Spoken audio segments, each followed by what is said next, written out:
Sí, muy buenas noches. Nuevamente, estimados estudiantes, hay muy pocas personas que están presentes y créanme que hubiese sido interesante para todos que estén presentes. Tal vez lo hagan en los siguientes minutos, ¿no? Y ahí están viendo ustedes el estudio financiero económico. Y voy a ir poco a poco desarrollándolo porque finalmente, ¿en qué tenemos que terminar con esta temática? Y voy a tratar de ser un poco dinámico en este asunto para poderles dar una breve referencia de lo que vamos a hacer la noche de hoy o a dónde queremos llegar. Entonces, quiero ver desde dónde se está pudiendo proyectar hasta acá más o menos, ¿no? Hasta aquí, hasta aquí. Sí. Por el momento no sale todo el pizarrón, pues vamos a ver posteriormente. ¿Qué es lo que trato de decir? Estamos en el último estudio de un proyecto de factibilidad técnica económico donde se decide si el proyecto es o no factible. Es decir, simplemente, si este capítulo del estudio financiero demuestra que es factible el proyecto, entonces es factible completamente. Aunque ustedes saben cuáles son las condiciones. Basta que un capítulo no sea factible, el proyecto no es, basta que un capítulo no sea viable, entonces la factibilidad del proyecto es cero.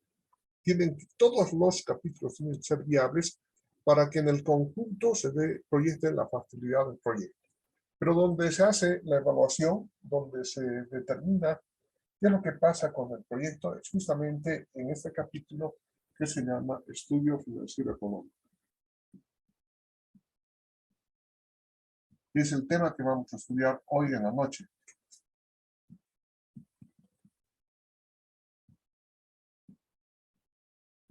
Económico. Y en esta parte del estudio financiero económico tenemos que elaborar, ¿sí?, los siguientes presupuestos.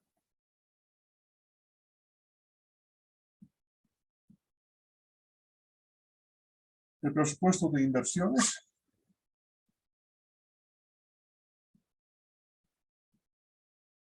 y el presupuesto de costos e ingresos.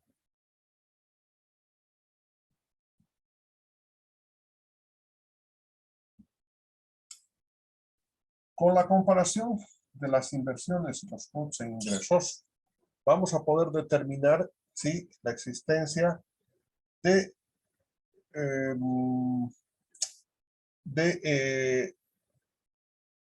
valores, ¿sí?, que al ser comparados con las inversiones, entonces nos van a indicar si es o no conveniente hacerlo. Voy a repetir un tema que vimos hace unas 3 semanas atrás, cuando vimos el capítulo de tamaño. Ahí utilizamos un concepto que es el concepto del banco, ¿cierto? Bien, aquí están en el eje de las abscisas representados los años, que pueden ser 1, 2, 3, 4, 5. En el caso nuestro, estos años sí van a ser 10 para realizar, para considerar el horizonte de vida del proyecto. Y en el eje de las ordenadas vamos a representar los costos, inicialmente las inversiones. Las inversiones tienen que estar todas referidas al año 0. Entonces, aquí van a estar representadas las inversiones en el año 0. Aquí las inversiones en esa magnitud. ¿De dónde se saca este total? De acá del presupuesto de inversiones, que lo vamos a estudiar enseguida. Bien. Y los costos e ingresos nos van a permitir, sí, nos van a permitir encontrar los flujos netos. Los flujos netos. Los flujos netos.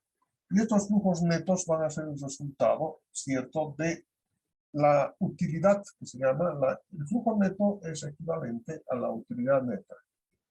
Utilidad neta. Pero esta utilidad neta, que va a ser la diferencia de los ingresos menos los costos, ¿cierto? Entonces hay que agregarle además acá todo lo que es referente a los costos financieros. Entonces, tanto la utilidad neta como el costo financiero sumados, ¿sí?, nos van a proporcionar un flujo, ¿sí?, un flujo anual que se van a denominar beneficios netos, se van a llamar beneficios netos. Beneficios netos. Beneficios netos se llaman. Y esos beneficios netos, que podemos llamar aquí porque no se ve, aquí beneficio neto. Para el primer año vamos a representar acá el beneficio neto. Para el segundo año aquí, para el tercer año aquí, para el cuarto año más allá, el quinto año así, etcétera, según sea la magnitud. Pero no podemos comparar, ya les había comentado, dineros del futuro, del pasado, con el presente. Entonces, para poder comparar, tenemos que aplicar acá la misma formulita que habíamos aplicado, que es la tasa de actualización F2. Y esta tasa de actualización F2, ¿sí?, tiene la siguiente característica. Aquí hay espacio. F2 es igual a 1 sobre 1 más la tasa de interés o tasa de descuento elevado a la n. Y esto ya lo hemos hecho, por eso les recordaba de que en el capítulo correspondiente a tamaño habíamos utilizado un método del valor actual neto para poder comparar cuál era la mejor opción. Aquí lo que estamos haciendo, estos beneficios netos para el año 1, el beneficio neto para el año 2, el beneficio neto para el año 3, el beneficio neto para el año 4 y el beneficio neto para el año 5 y así sucesivamente hasta los 10 años, necesariamente tengo que expresar en función del año 0. Y por lo tanto estoy utilizando este factor de actualización. Para que todos estos valores sumados podamos comparar con las inversiones. Y sí, atención, aquí cito nomás derecho, aquí no tengo más espacio. Pero voy para un poquito más atrás, voy a ampliar el pizarrón, solamente que ahora estoy haciendo un pequeño cambio, que llamaremos así, un cambio técnico, ¿no? Indiquemos lo siguiente. Cuando existe un BAN positivo, cuando el ingreso menos la sumatoria de los beneficios netos actualizados, los beneficios netos por F2, por eso llamo beneficios netos actualizados, si comparo con la inversión,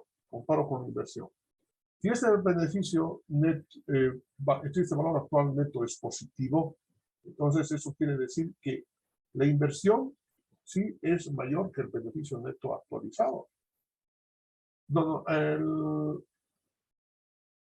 Aquí no, al revés, esto es más aquí, perdón, y esto es menos, este es un error.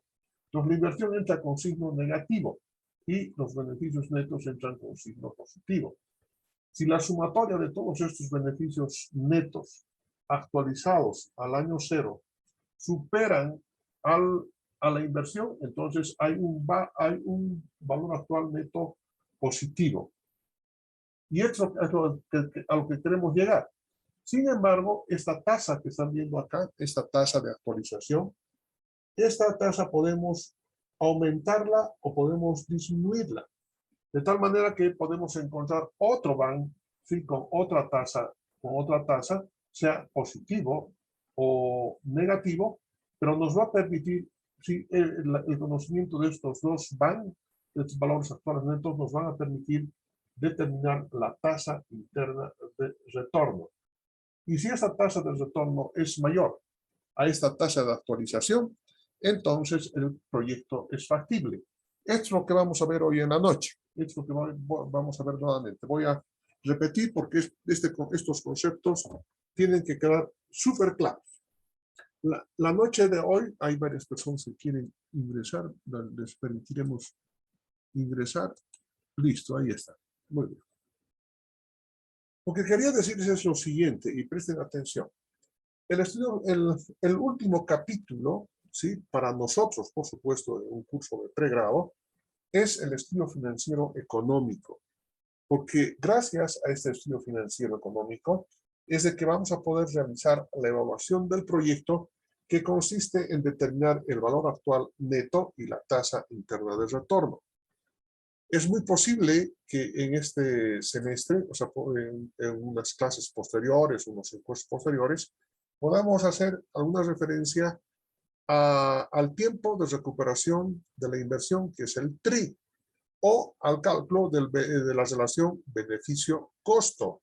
Pero estos son los elementos más importantes. La tasa interna de retorno, que la estoy pintando de rojito acá, ¿sí? Para que esto es lo que tenemos que encontrar, la tasa interna de retorno y el BAN, el valor actual neto.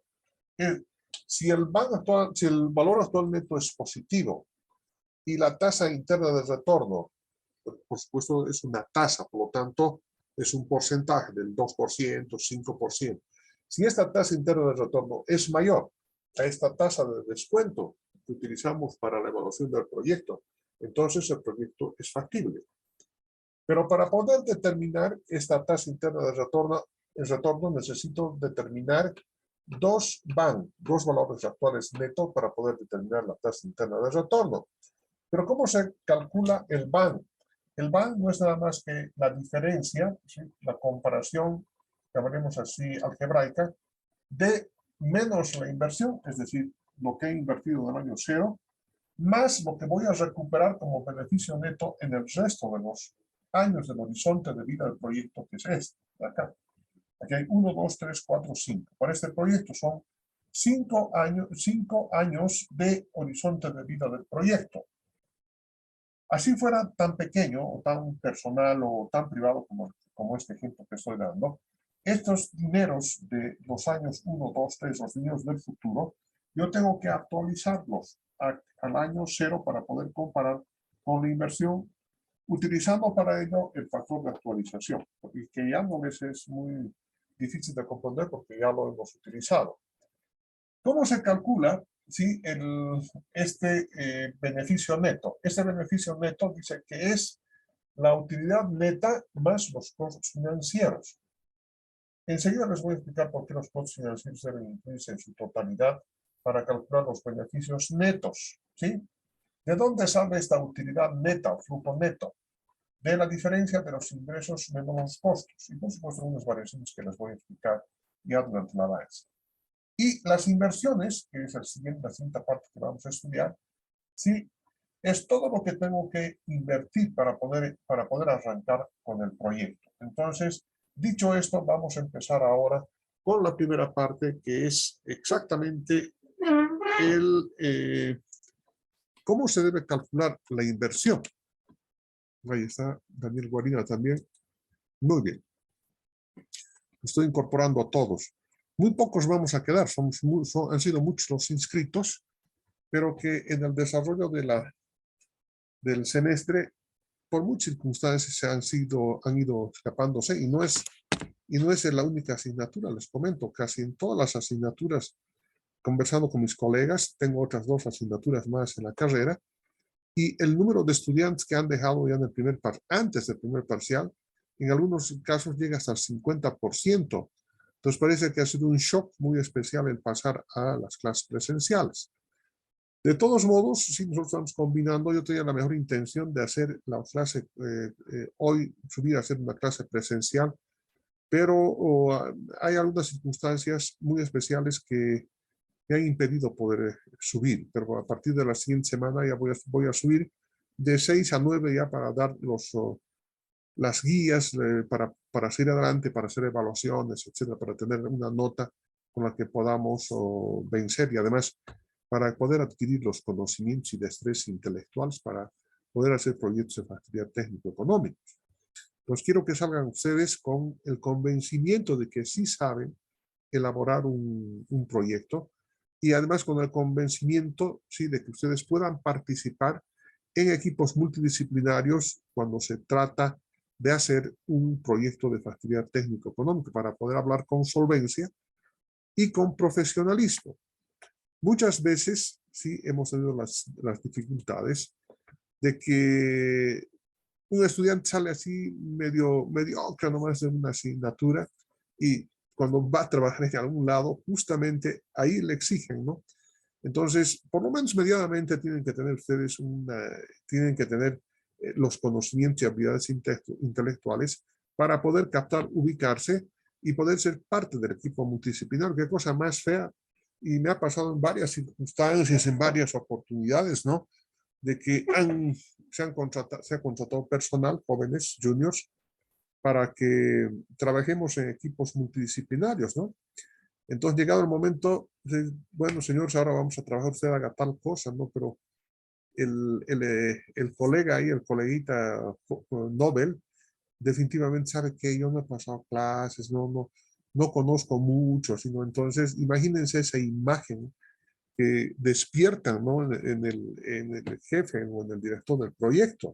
Entonces, ¿para qué le han contratado un individuo que no sabe, pero él es ingeniero, ¿no? Y supuestamente ha, ha llevado una asignatura de preparación y evaluación de proyectos y por supuesto que debería estar bien preparado. Bueno, de todos modos, así son las cosas y algunas veces no es como se pretende, ¿no? Las cosas no resultan como se pretende. Pero nosotros ahora vamos a compartir la siguiente pantalla.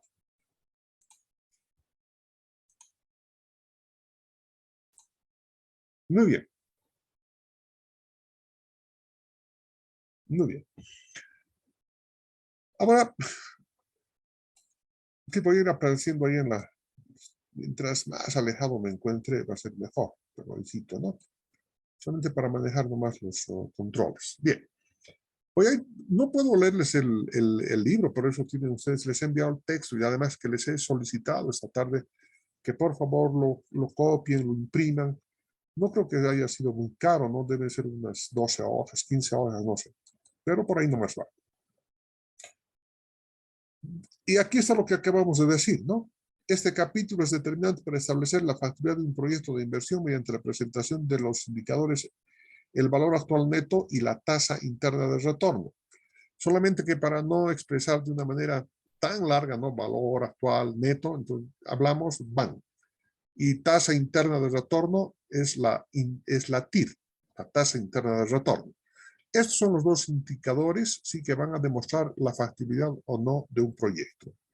Entonces, por eso que los estamos estudiando y todo el resto del contenido va a versar sí, en todos estos elementos que de poquito a poquito van estructurándose de tal manera que puedan dar como información el valor actual neto y la tasa interna de retorno.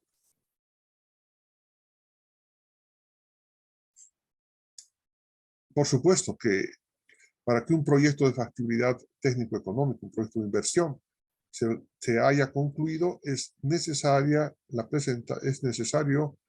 que se presente este capítulo del estudio financiero económico para hacer, por supuesto, la evaluación del proyecto. ¿Qué elemento más aquí? Voy a ir comentándoles así de una manera general, no leyéndoles, porque ustedes saben leer. Entonces, algunos aspectos vitales, como por ejemplo, para elaborar ¿sí? Este capítulo, normalmente se solicita que se elabore una moneda fuerte, ¿cierto? Normalmente el dólar. ¿Por qué razón? Porque las economías, por lo menos en esa parte del mundo, ¿sí? Hacemos comparación con el dólar. Y aunque no se quiera, seamos revolucionarios o socialistas del siglo XXII, o sea, del XXIII, no importa, todos caen en lo mismo. Países comunistas, no comunistas, todos tienen que evaluar sus proyectos. ¿Y cuál es la manera de evaluar? Es justamente con este capítulo, ¿no? Del estudio financiero económico. Pero atención, sí, toda la estructura debería estar en moneda dólar normalmente, ¿sí? Porque todas las demás economías del mundo devalúan su moneda con referencia al dólar. Pero la gran ventaja que tenemos acá en el país, como hace unos 15, ya me imagino que son 17 años ya, no se ha modificado la tasa de cambio del dólar respecto al boliviano, sigue manteniéndose en 6,97, no sube más y ahí se quedó, aproximadamente en 7 bolivianos por dólar. Bien, ¿y por qué hacemos esto? Porque fíjense, cuando se realiza la evaluación en moneda nacional, ¿sí? Y hay devaluación, entonces el proyecto deja de funcionar automáticamente. Esta es la gran ventaja que tenemos hoy por hoy, de que nuestra moneda no se devalúa frente al dólar, de manera que es indiferente realizar en moneda estadounidense o en moneda boliviana. Pero seguramente algunos bancos, si quieren ustedes lograr un financiamiento, les van a solicitar que realicen esta evaluación en moneda estadounidense. Pero nosotros vamos a evaluar en moneda nacional. Punto. Ahí ya les he explicado la razón. Si bien el capítulo de ingeniería presenta el know-how, se presentan las máquinas, cómo tienen que estar instaladas, es el caso que hemos visto en la clase anterior, utilizando diferentes tipos de diagramas, que no vale la pena ya repetir. ¿En qué va a quedar? Vamos a seleccionar los equipos y maquinarias. En eso había un punto, un acápite, ¿cierto? Y de esa selección, aparte de que vamos a obtener manuales de operación, vamos a obtener catálogos, etcétera, necesitamos también conocer el precio. Entonces, ¿cuánto necesitamos? 52 bombas de impulsión para leche, por decirles, ¿no? ¿Cuánto es el precio unitario de cada bomba? $1,000. Entonces necesitamos 50, entonces se requieren $50,000 para ese ítem. Y así sucesivamente. ¿Me dejo entender, verdad? Bien. Hay un punto que discutimos de una manera interesante en la clase anterior, es el tema de mantenimiento, ¿cierto? Con relación a lo que había publicado el libro de mantenimiento industrial, que les he pasado también a ustedes, que es este libro, el libro del mantenimiento industrial, ¿sí? Y es un costo que debe entrar. Y en este costo de mantenimiento industrial también deben preverse, ¿cierto?, los equipos que ya tienen que estar en stand-by o tienen que estar en depósito en almacenes, porque nadie puede decir que el funcionamiento no va a tener errores. Ustedes saben muy bien que de acuerdo a la curva o la bañera de Davis, que enseguida les muestro, aquí está, esta es la curva de Davis. Esta es la curva de Davis. O curva de la bañera o de Davis.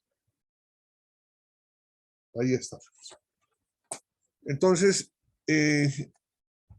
la primera parte que han visto, que es una bajada, sí, es que se presentan al principio varias necesidades de hacer mantenimiento de tipo correctivo. Entonces ahí puede ser que se rompa un perno, se rompa una máquina, deje de funcionar,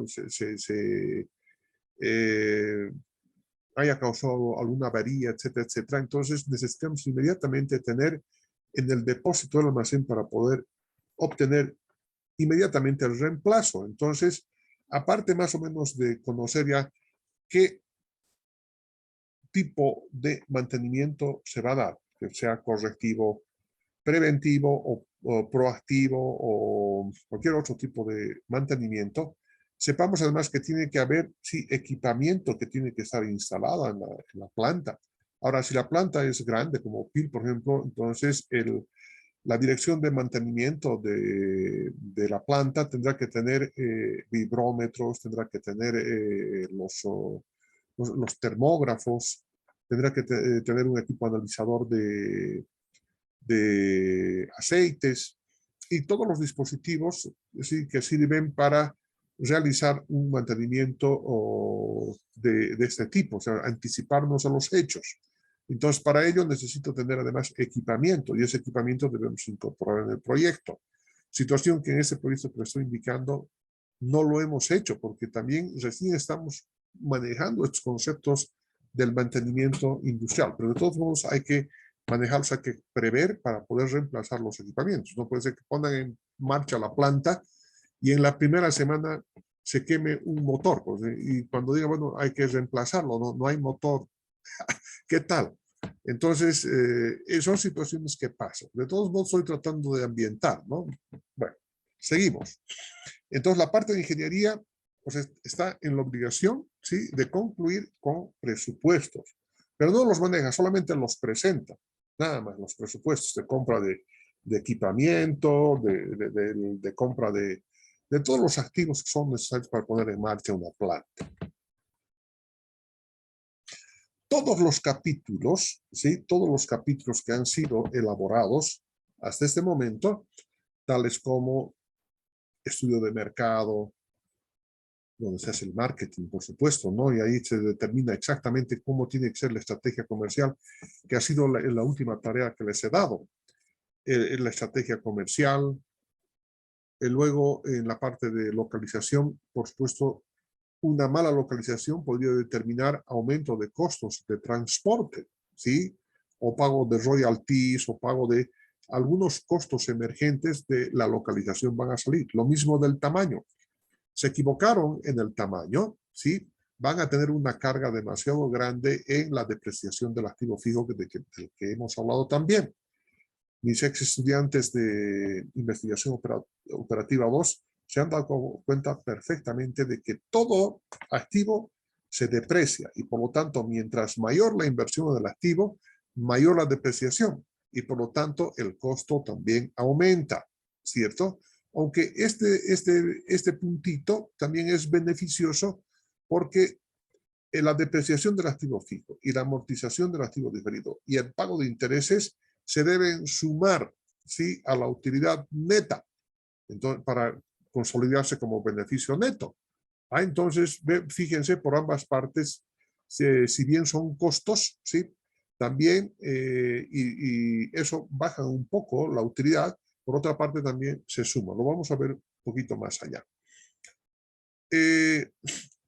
Aquí hay un elemento muy importante, ¿cierto? Y es esta tasa que habíamos visto aquí, una tasa, ¿cierto? No se está viendo ahorita porque ya estamos. Esta tasa, esta I, esa tasa. Esa se llama tasa de descuento que va a utilizar el proyecto. Tiene también otros nombres, pero, y si la TIR es mayor a esa tasa de descuento, entonces el proyecto ya automáticamente ya es factible.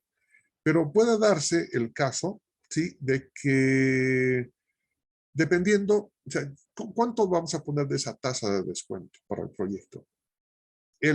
Cuando se trata de proyectos que están involucrados con dineros del Estado, el Ministerio de Planificación del Desarrollo tiene para diferentes sectores diferentes tasas de descuento.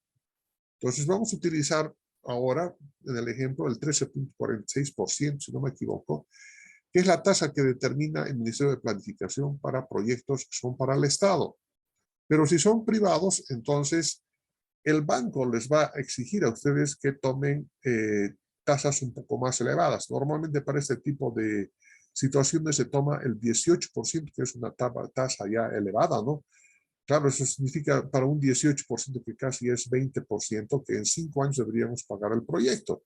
Y si es 18, si es al 18%, ¿no? Si es al 20%, en 5 años exactamente. Si es 18, entonces serán 6 años.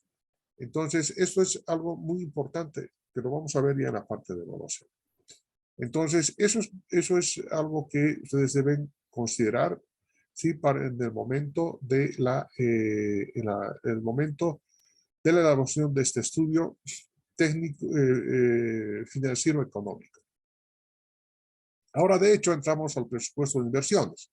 Es muy probable que concluya el video, pero vamos a seguir con el siguiente casi inmediatamente y vamos a tomar después un descanso de 15 minutos para que estén un poco más activos, ¿no? Su mente esté un poco más activa y despejada.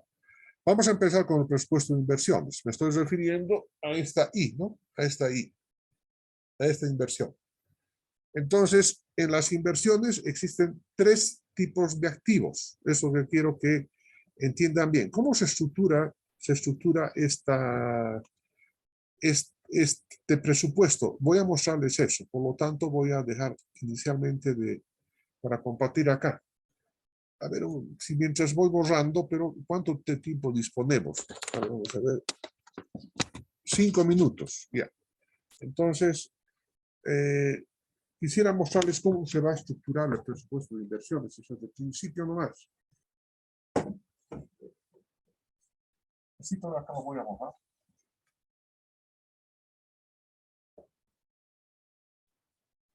Es bien importante eso, la estructura, para que la información que la vayamos discutiendo, ya la vayamos poniendo en una estructura. Y esta es la estructura del presupuesto de inversiones que la vamos a utilizar. Entonces, el presupuesto de inversiones